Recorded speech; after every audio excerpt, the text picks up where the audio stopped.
रोज रोज नाश्त्याला काय बनवायचं हा प्रश्न तर प्रत्येक गृहिणीला पडतो. तर आज मी असा नाश्त्याचा प्रकार दाखवणार आहे जो प्रोटीनने भरपूर असा आहे आणि लहान मुली जर भाज्या खात नसतील तर अशा पद्धतीने त्यांना तुम्ही नाश्ता एकदा नक्की बनवून द्या. खायला खूप टेस्टी लागतो आणि मुलांच्या टिफिनला सुद्धा देण्यासाठी खूपच एकदम हेल्दी असा हा पर्याय आहे. तर त्यासाठी 1 वाटी सोयाबीन गरम पाण्यात 10 मिनिटे भिजवून घेतला आहे.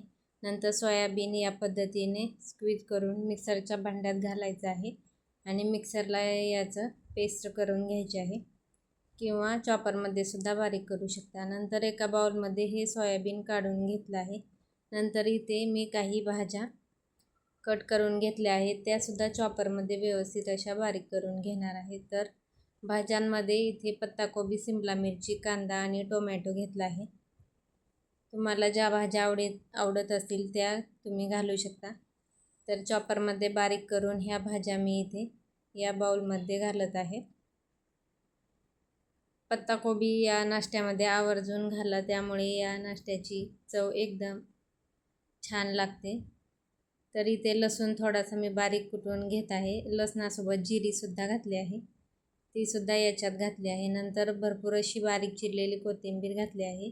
अर्धी वाटी बेसन पीठ घालायचं आहे बाइंडिंगसाठी आणि 2 चमचे तांदळाचं पीठ घालायचं आहे. त्यामुळे हा नाश्ता एकदम खरपूस असा तयार होतो.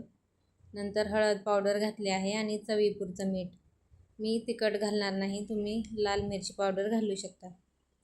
नंतर पाणी घालून याचं पातळ असं बॅटर करून घ्यायचं आहे, जास्त घट्ट ठेवायचं नाही. तर तुम्ही इथे बघू शकता मी कितपत हे पातळ केलं आहे. या पद्धतीची कन्सिस्टन्सी ठेवायची आहे. नंतर गॅसवरती तवा गरम करायला ठेवला आहे आणि तव्यावरती इथे मी तूप लावून घेत आहे. तुम्ही तेलसुद्धा वापरू शकता. नंतर मिश्रण घालायचं आहे. या पद्धतीने आपल्याला हे स्प्रेड करून घ्यायचं आहे आणि वरूनसुद्धा मी तूप सोडून घेत आहे आणि वरची साईड छान कोरडी झाल्यानंतरच आपल्याला हा पलटी करून घ्यायचा आहे. तर मी आज हाय प्रोटीन सोयाबीनचं हे चिला बनवत आहे. भरपूर भाज्या घातल्यामुळे खायला तेवढंच हेल्दीसुद्धा आहे.